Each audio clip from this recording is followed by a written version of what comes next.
So yesterday, what we have started with, the VPC, and you must have created a VPC by now.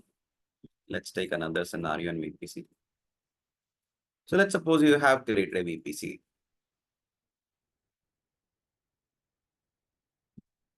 So VPC is your logical data center in the Amazon cloud.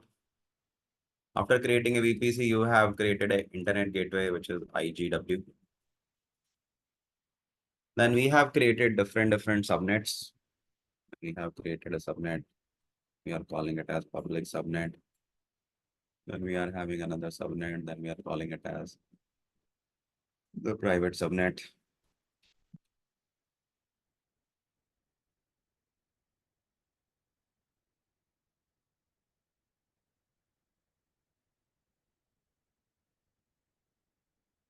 So in the public subnet, you will be keeping a particular range of IP addresses, and then you'll be launching your web servers into the public subnet and maybe your database servers into the private subnet. Then you will be creating a route table. What you'll be doing is you'll be attaching a public subnet with the route table, and we'll define a route, go to the internet using internet gateway, go and create a route table. Then we saw that my database server will not be able to access the internet, and if my database server will not be able to access the internet, so what we'll do is we'll be assigning a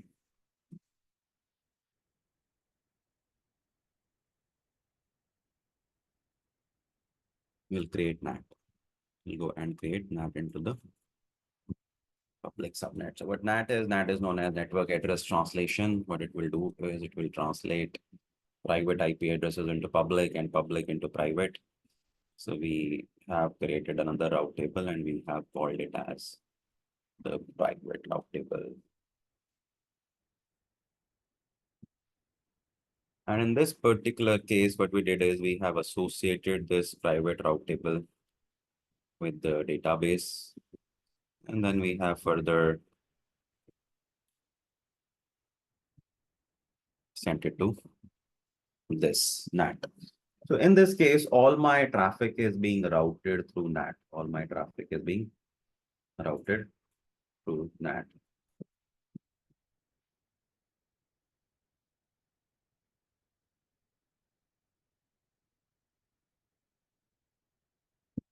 Now,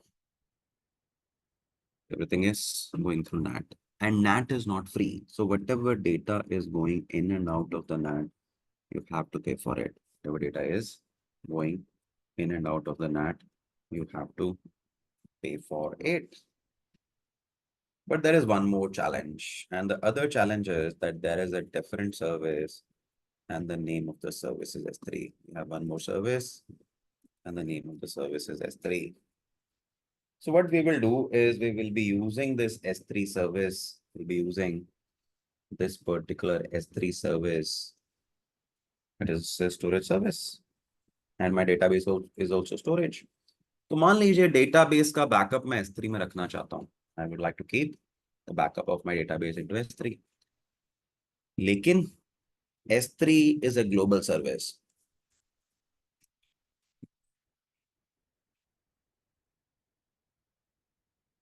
क्योंकि S3 एक global service है तो मुझे net के through जाना होगा. क्यों? क्योंकि मेरा प्राइवेट सबनेट तो इंटरनेट से अटैच ही नहीं है. My private subnet is not attached to the internet.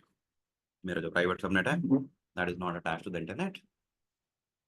So what we will be doing in this particular case is हम नेट के थ्रू जाएंगे और नेट के थ्रू जब भी हम जाएंगे तो we have to pay for it. Net is not free. And why I should have to pay for a service which should be locally available to me. ऐसी सर्विस के लिए पैसा क्यों दूं जो कि locally available होनी चाहिए. Why I should have to pay for a service which should be locally available to me. तो इस केस में हम क्या करेंगे? What we are going to do in this particular case is in this particular case Amazon ने हमें एक free route दिया है, private route दिया है to reach to S3. So the name of the service is VPC endpoint. So what VPC endpoint will do is VPC endpoint is going to give you a pre-route, private route to reach to S3. So in this particular case, you will see from the private route table, a route will be defined to the VPC endpoint, and from VPC endpoint to S3, and it is free. It will automatically come into the route table. We just have to go and create endpoint. So this is a very, very important concept. It is with the name, it will come with the name called VPC endpoint, S3 endpoint, normal endpoint, right? But endpoint is for accessing the global services. Concept clear आप सबको? अभी next जो बनाएंगे, हम बनाएंगे अपना VPC endpoint. VPC endpoint बनाने के बाद हम अपने infrastructure में VPC हम बना रहे हैं, VPC is the infrastructure. We will be implementing security in the infrastructure. Infrastructure में हम security implementation करेंगे. और जब हम इंफ्रास्ट्रक्चर में सिक्योरिटी इंप्लीमेंटेशन करेंगे तो आपको मालूम है कि EC2 इंस्टेंस की सिक्योरिटी कैसे मैनेज होती है. तो security of the EC2 instances is manage by security of the EC2 instances is managed by security group, whereas the security of the VPC is managed by NACL. Network access control list.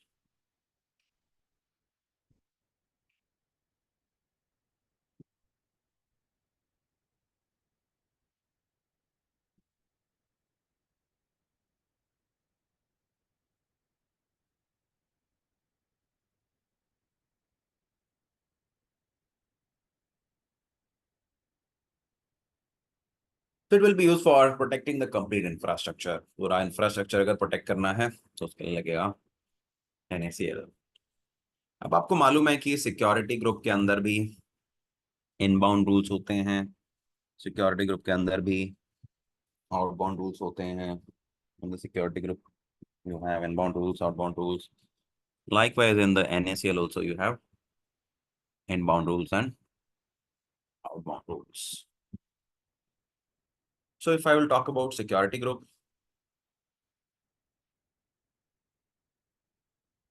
we have inbound rules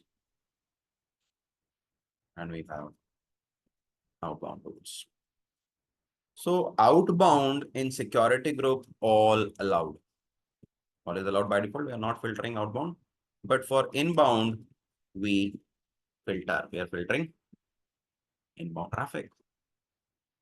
So we are going to filter inbound traffic, right? Okay. Now, so that means we will allow in security group that SSH is allowed, FTP is allowed, Samba is allowed, what all services are allowed, what are not, right? After this, if I will talk about NACL, so NACL is completely different. So in security groups, we can only allow, we cannot deny. In security group, we can only allow, we cannot deny. But if you will talk about NACL, which is network access control list, you will see that you will be having two type of rules. You will be having inbound rules.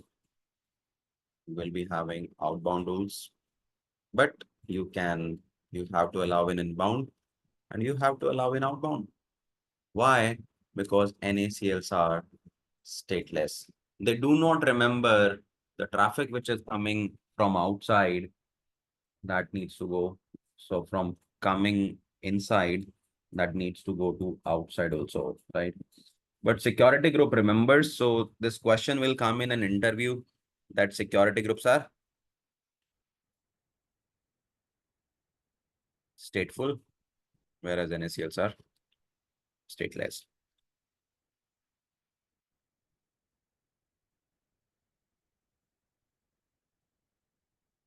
So in NACL, we can allow, we can deny.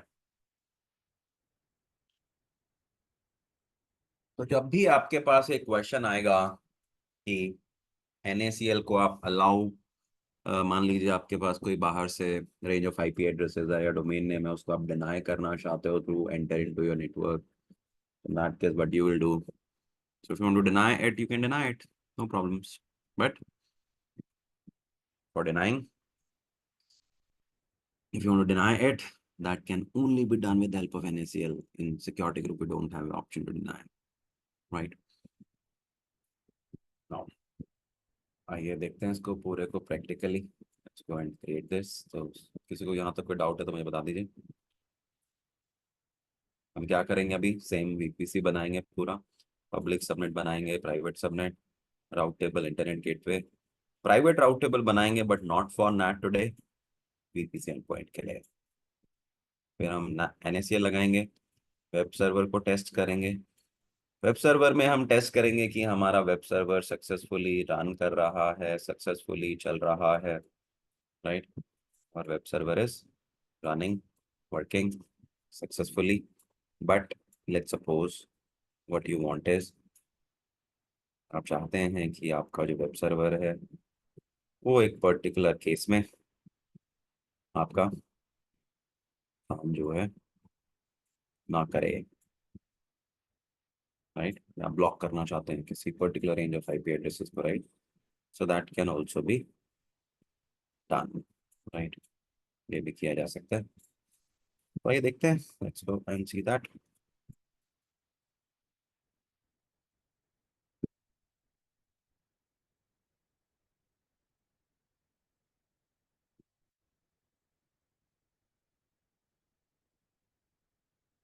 Going to create a VPC now. VPC.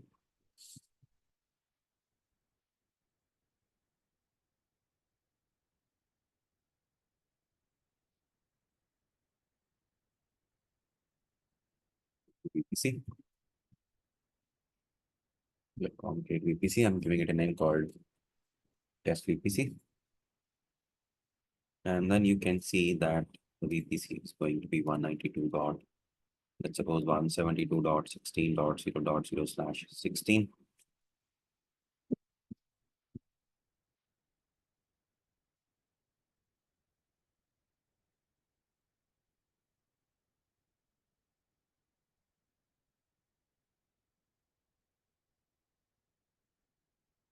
And then we'll click on create.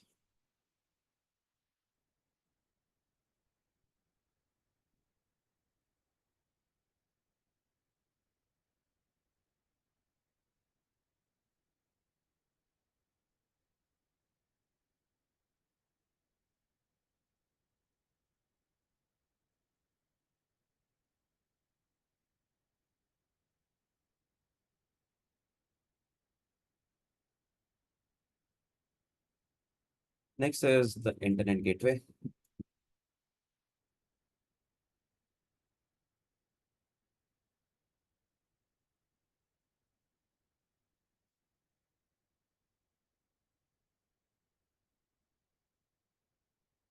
Internet gateway.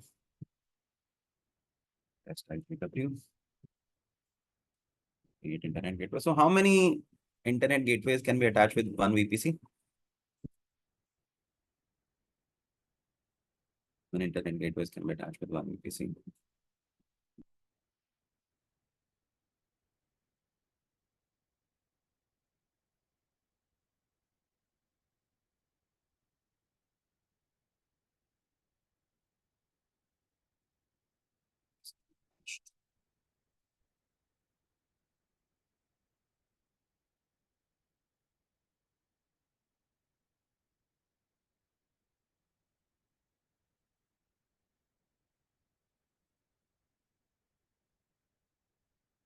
Oh.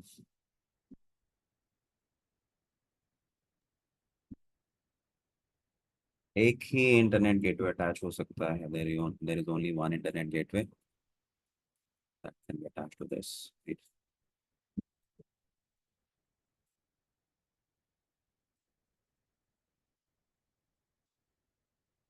So attached VPC, which VPC? This VPC, attach internet gateway.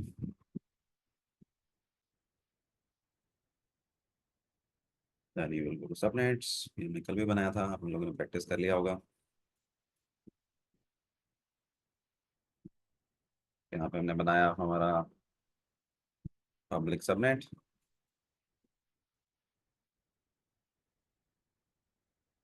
Public subnet आप बना रहे हैं from where. यहाँ पे कल राहुल ने पूछा था कि क्या अवेलेबिलिटी जोन मेंशन करना ज़रूरी है। देखिए अभी ऐसी कोई स्पेसिफिक रिक्वायरमेंट है नहीं, बट अगर मैं मान लीजिए बने में बनाना चाहूँ, I can create it into one, right. 172.16.0.0/20। अगर मैं नहीं सेलेक्ट करूंगा तो क्या होगा, ऑटोमेटिकली पिक कर लेगा जहाँ पे भी रिसोर्स, जहाँ पे भी उसको लगेगा इजी है, राइट। मैं चूज करता हूँ तो वहाँ बन जाएगा, right? और मान लीजिए मैं नया सबनेट बनाता हूँ, पहले तो मैं इसको modify auto signing IP addresses करूंगा। तो नेक्स्ट लेक्चर में जो कि थर्सडे है, आपको वीपी से मुझे बना के दिखाना है। So make sure all of you will be ready with your laptops and your account. Click on save and click on create subnet. आपने फिर से टेस्ट वीपीसी लिया, और इस बार जो आप सबनेट बना रहे हैं उसको बोला जाएगा private subnet.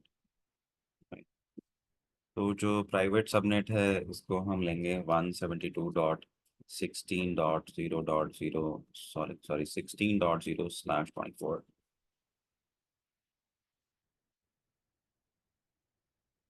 Now you will see that ये हमारे सबनेट के अंदर हम modify auto signing IP addresses जो है नहीं करेंगे, राइट। इसके अंदर हम मॉडिफाई नहीं करेंगे।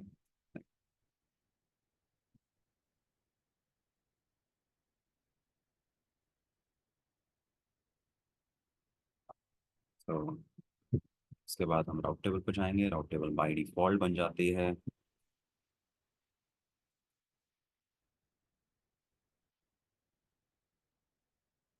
So this is the, we'll click on this, go to subnet association, you'll be associating your public subnet with this, and then click on routes, edit route, what is your destination? This is your destination. I'll go using internet gateway.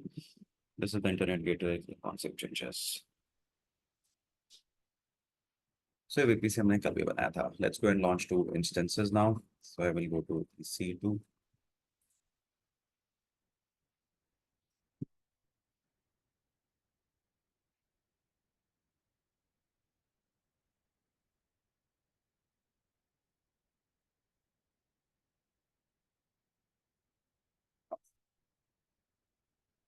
Click on launch instance.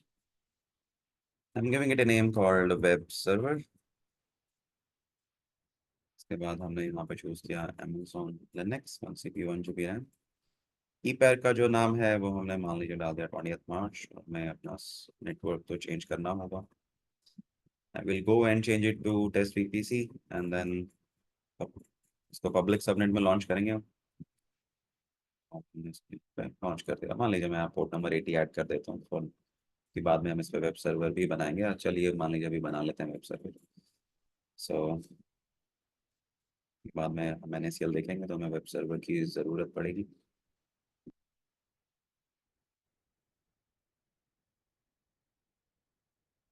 And then we'll go to advanced details. After going to advanced details, we'll go and put a bootstrap script here. Let's go and take a bootstrap script. Rahul आवाज आ रही है आपके पास?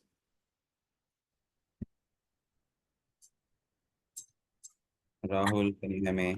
हाँ जी, I join.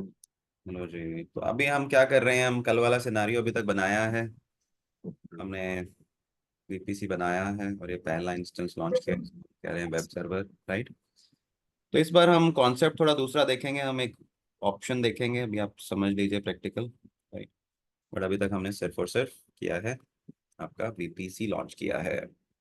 और VPC में हमने एक web server और एक डेटाबेस सर्वर लॉन्च करेंगे। तो कल हमने डेटाबेस सर्वर को इंटरनेट देने के लिए क्या किया था? कल हमने डेटाबेस सर्वर को इंटरनेट देने के लिए क्या किया था Rahul? Public cloud. Public subnet दिया था तो मैं नेट का यूज किया, हाँ जी, राइट? राइट। तो कल हमने इसके लिए नेट का यूज किया था, लेकिन आज हम नेट का यूज नहीं करेंगे। क्यों नहीं करेंगे नेट का यूज? क्योंकि हमारे पास चैलेंज ये है कि नेट फ्री नहीं है। नेट के थ्रू जितना डेटा जाएगा उसके लिए इन एंड आउट का पैसा जो है वो देना होगा, राइट? तो इस बार आज हम एक दूसरी सर्विस यूज करेंगे जिसका नाम है वीपीसी एंड पॉइंट, वही हम देख रहे हैं। तो हमने एक पब्लिक सब इंस्टेंस लॉन्च कर लिया, इसी तरह से एक प्राइवेट इंस्टेंस लॉन्च कर रहे हैं।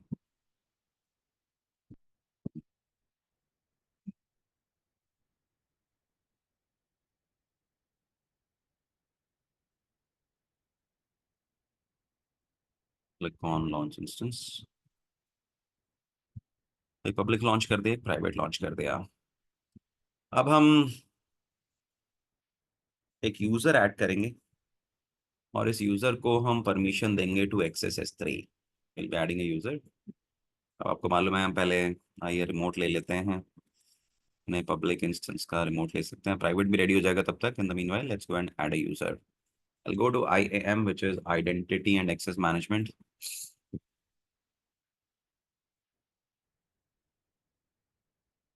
Go to users, click on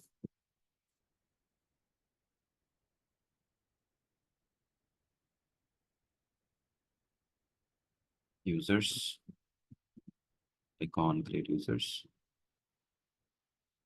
And now let's suppose the name of the user is Lakshya, LKSHAY. Provide user access to the management console. Okay. I want to assign access key ID, secret key ID.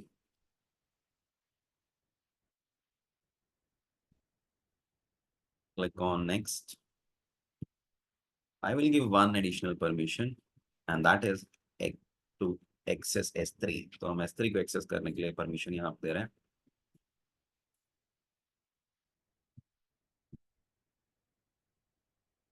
आप लोगों ने एक service का नाम सुना होगा, Dropbox. तो Dropbox क्या करता है? ड्रॉपबॉक्स S3 को ही यूज करता है बैकएंड में। Dropbox is using S3 only in the backend. Dropbox is actually using S3 in the backend. So मैं यहाँ पे access key ID, secret key ID setup कर लेता हूँ लक्ष्य यूजर पे। I'll go to the user, I'll go to security credentials. Access key ID, secret key ID क्या करते हैं Tushar? Access key ID, secret key ID से क्या हो जाता है?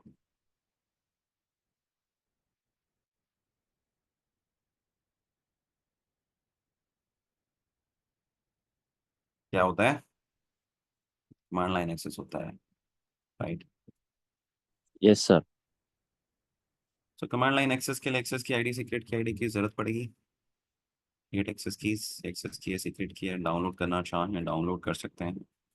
मैं डाउनलोड कर ली। Now the next is I will take the remote of the web server first. Go to PuTTY, pasting a tag, SSH, authentication, credentials, browse.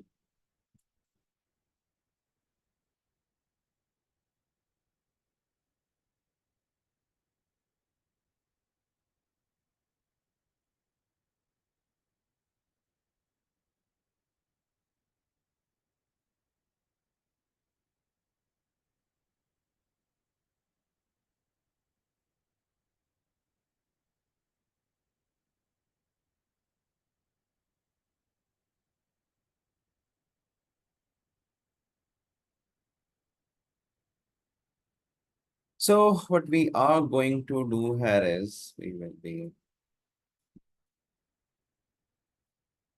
going to the private instance from that, because यहाँ पे हमारे पास internet access है. We already have internet access है. So first of all, we'll go and create the key. I need to go to downloads. 20th.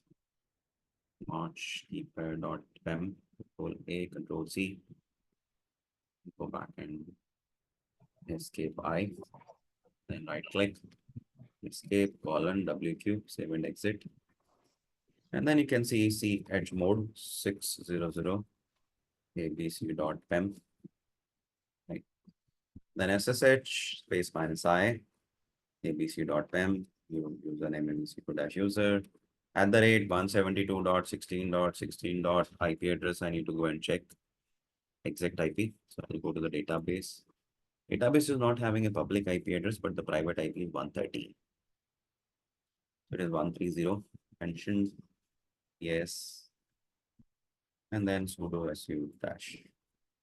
Click on clear. You have entered into the private instance. So if I will type here AWS S3 LS, this is not going to work. You cannot list my S3 buckets. That means by sitting at the private instance, I cannot access S3 because of the user credentials. So I'm attaching user credentials now, AWS configure. So it is asking for the access key ID. I have access key ID. Control C. Go back and paste it. User के credentials मांग रहा था कि जो user AWS S3 कर सकता हूँ, credentials डाल देता हूँ. अब रीजन का नाम क्या है? US East 1.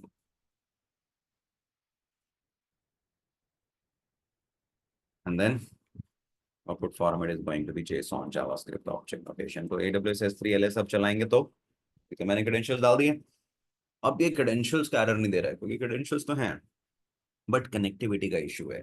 यानी आपको किसी भी पब्लिक सर्विस को एक्सेस करने के लिए, किसी भी पब्लिक सर्विस जैसे S3 जो है उसको एक्सेस करने के लिए आपको क्या चाहिए? You need internet access. और यहाँ पे आप देखेंगे तो इंटरनेट एक्सेस हमारे पास नहीं है क्योंकि हमने नेट यूज किया नहीं है. डेटाबेस जो सर्वर उसको आइसोलेट रखा हुआ है. तो अब हम क्या करेंगे? अमेजोन की अपनी सर्विस यूज करेंगे जिसका नाम है VPC एंड पॉइंट, और उसके थ्रू हम ये एक्सेस देंगे. We are going to VPC now.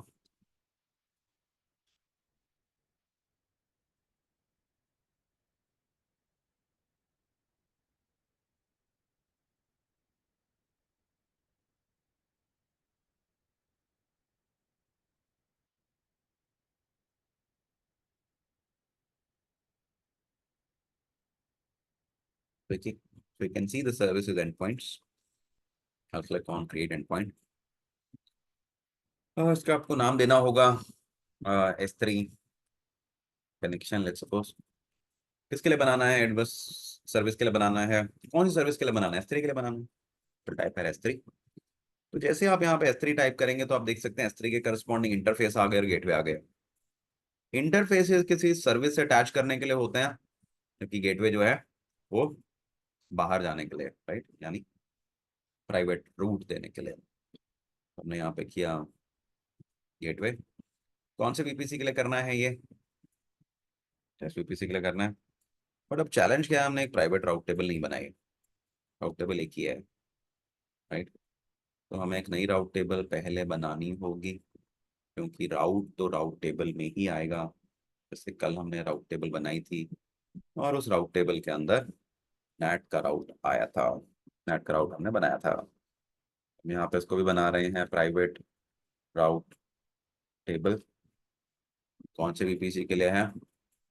Test VPC के लिए है. Click on create route table. इसमें सबनेट एसोसिएशन में जाएंगे. इस राउट टेबल से कौन सा सबनेट एसोसिएट करना है? प्राइवेट, क्योंकि इसको हम इंटरनेट पे भेजेंगे यूजिंग Amazon प्राइवेट. अब राउट्स पे जाएंगे तो राउट इसमें ऑटोमेटिकली आएगा. आप देख सकते हैं अभी तो ये राउट तो है ही लोकल वाला. तो दूसरा राउट आएगा, that is going to come automatically. Route will come automatically.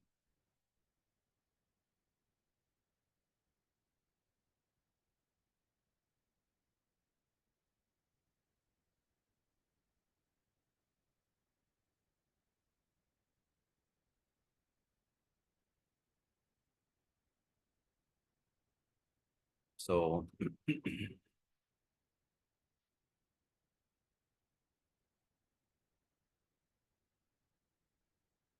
जा रहे हैं एंड पॉइंट पे, click on create end point, new end point for AWS service. यहाँ पे मैं लिखा S3, एंटर। यहाँ पे आपने लिखा S3 गेटवे, फिर चूज किया आपने अपना SPPC। VPC के अंदर आपने चूज किया प्राइवेट राउट टेबल, और प्राइवेट राउट टेबल के अंदर राउट ऐड करना है, click on create end point.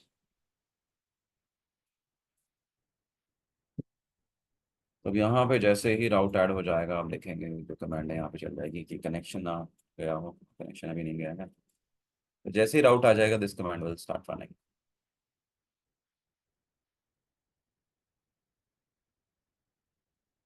Right, ठीक है जी, क्लियर है। आपने देखा VPC एंड पॉइंट। अब आपको दिखाते हैं राउट कौन सा आया है, which route we were talking about. Go to the route table. आप यहाँ पे देखते हैं प्राइवेट राउट टेबल है। आप राउट्स में गए, एडिट राउट। तो अभी यहाँ पे राउट नहीं देख पा रहे हैं हम, राउट नहीं आया है, but route will be added very soon.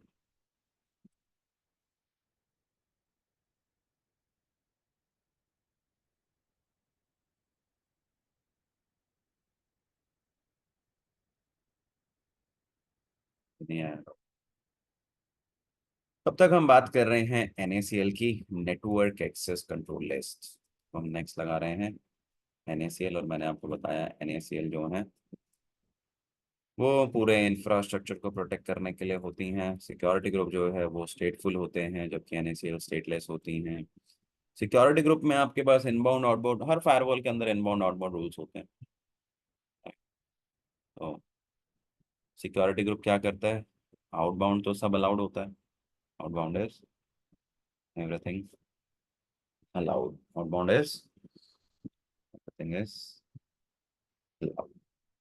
But if we will talk about inbound, लेकिन अगर बात करते हैं इनबाउंड की,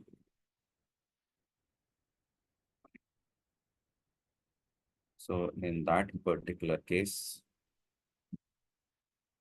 दैट पर्टिकुलर केस हम फिल्टर करते हैं सिक्योरिटी ग्रुप में। लेकिन अगर आप बात करेंगे NACL की, तो स्टेटलेस होते हैं। इनबाउंड में भी रूल डालना पड़ता है, आउटबाउंड में भी रूल डालना पड़ता है। अलाउ भी कर सकते हैं, डिनाई भी कर सकते हैं, अलाउ डिनाई दोनों किया जा सकता है, राइट। तो आइए इसको देखते हैं।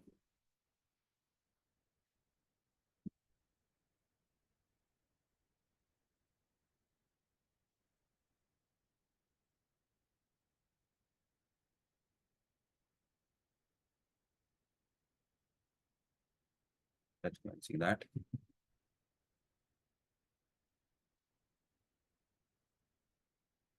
Okay. तो इसके लिए सबसे पहले हम अपने प्राइवेट सबनेट को डिलीट कर देंगे। क्यों डिलीट करेंगे, क्योंकि हम सिर्फ और सिर्फ NACL का कॉन्सेप्ट देखना चाहते हैं। Go to endpoints, delete कर देंगे।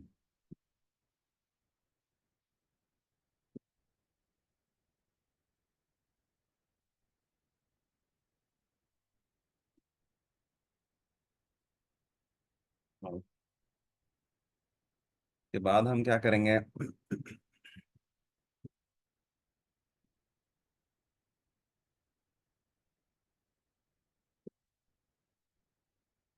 हमें अपना सबनेट भी डिलीट करना होगा। सबनेट डिलीट करने के लिए इंस्टेंस भी डिलीट करना पड़ेगा, DB सर्वर।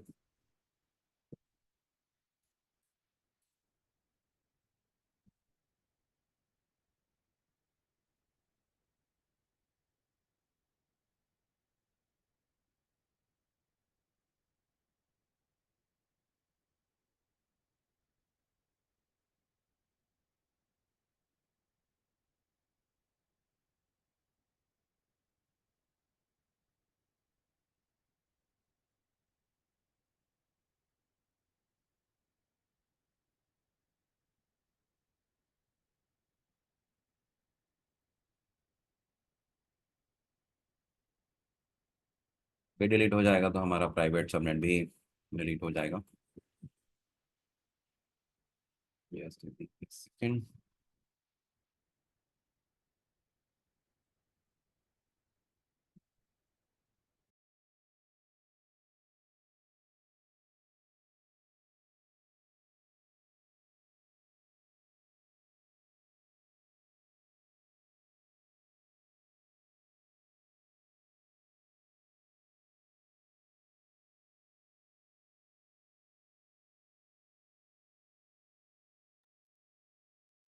सो हमने यहाँ पे प्राइवेट सबने डिलीट कर दिया है।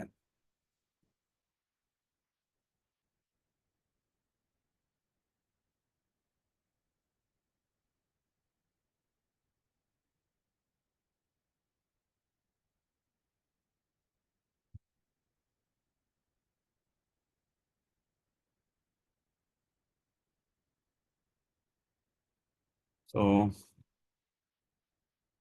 वंस इट इज डन, आइए देखते हैं कि हमारा वेब सर्वर कैसे काम कर रहा है अभी। अब हम NACL कॉन्सेप्ट पे फोकस कर सकते हैं। तो यहाँ पे आप देखेंगे हमारा पब्लिक आईपी है, पब्लिक आईपी को हमने ब्राउजर में डाला और हमारा वेब सर्वर चल रहा है।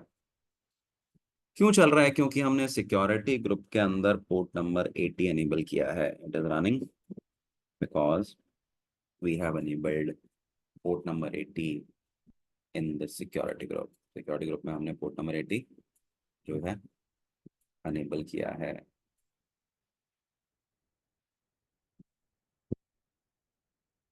तो बट हमने NACL के साथ तो कुछ भी नहीं किया। तो आइए देखते हैं NACL का क्या सिनारियो है। तो अगर हम जाते हैं डिफॉल्ट NACL में, तो आप यहाँ पे देखेंगे दो NACL हैं।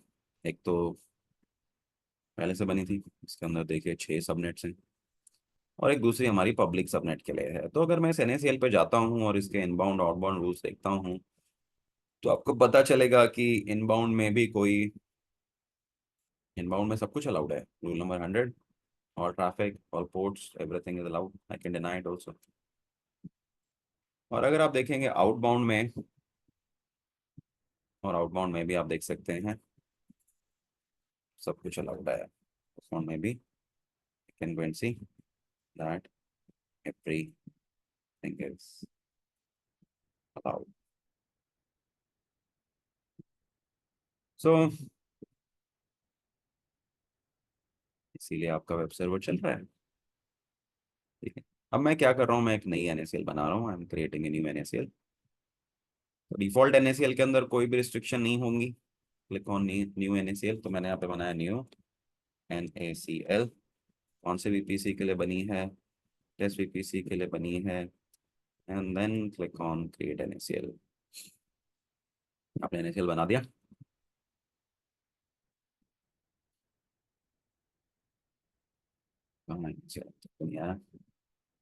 Right, new NACL। अब न्यू NACL में आप देखेंगे तो देखिए यहाँ पे कोई भी रूल नहीं है, नो रूल्स। राइट, ना इनबाउंड में और ना ही आउटबाउंड में कोई रूल नहीं है, नो रूल्स। और मैं अपने, अभी तक तो आप देखेंगे हमारी वेबसाइट चल रही थी, अभी भी चल रही है, बट अब मैं क्या कर रहा हूँ, I am associating my public subnet with this new NACL। मैं नए सिरे से रूल लगाना चाहता हूँ, तो मैंने पब्लिक सबनेट को एसोसिएट कर दिया विद द न्यू NACL, नए NACL के साथ एसोसिएट कर दिया।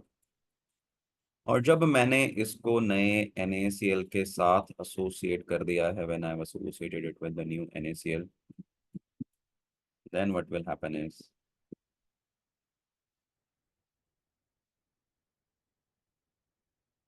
हमने इसको न्यू NACL के साथ एसोसिएट कर दिया। अब आप देखेंगे वेबसाइट चलना बंद हो गई। क्यों? क्योंकि कोई रूल तो है ही नहीं, ना इनबाउंड में ना आउटबाउंड में। तो आइए इनबाउंड में पोर्ट नंबर 80 ऐड कर देते हैं। Add new rules.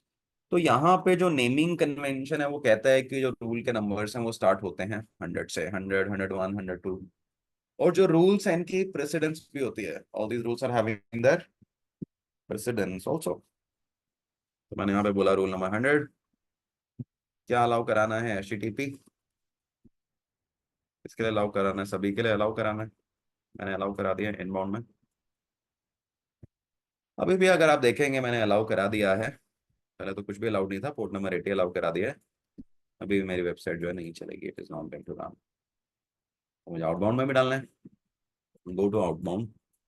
आउटबाउंड में भी अलाउ कर देता हूँ, मान लीजिए। आउटबाउंड में भी मैंने अलाउ कर दिया, मान लीजिए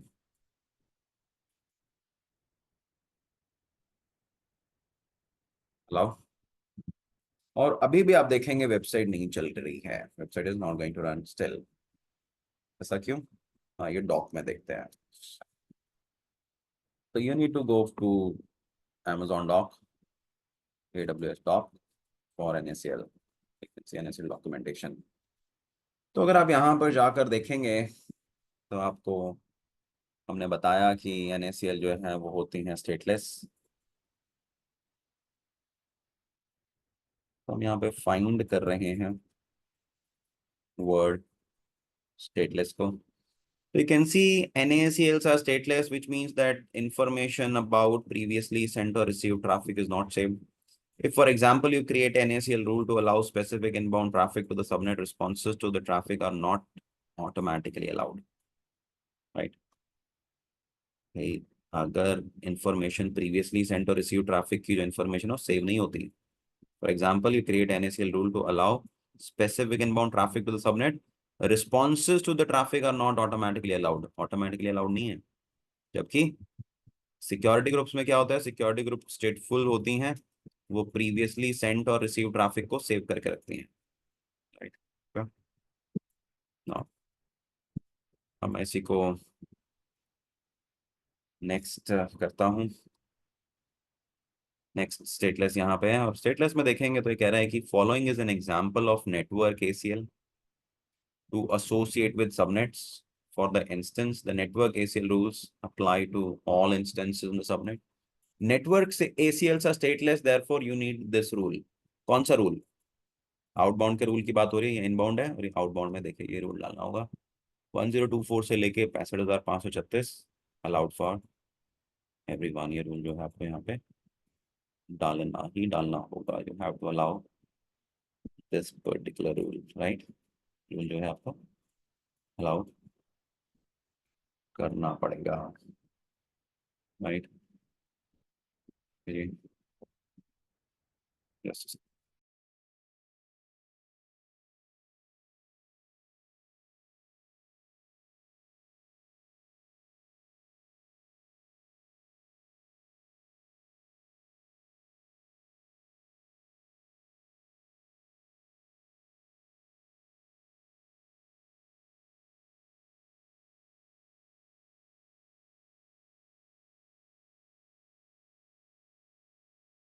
ठीक है जी, तो ये रूल डलेगा. तो आइए डालते हैं इस रूल को, फिर देखते हैं. तो अब हम यहाँ पे गए आउटबाउंड में.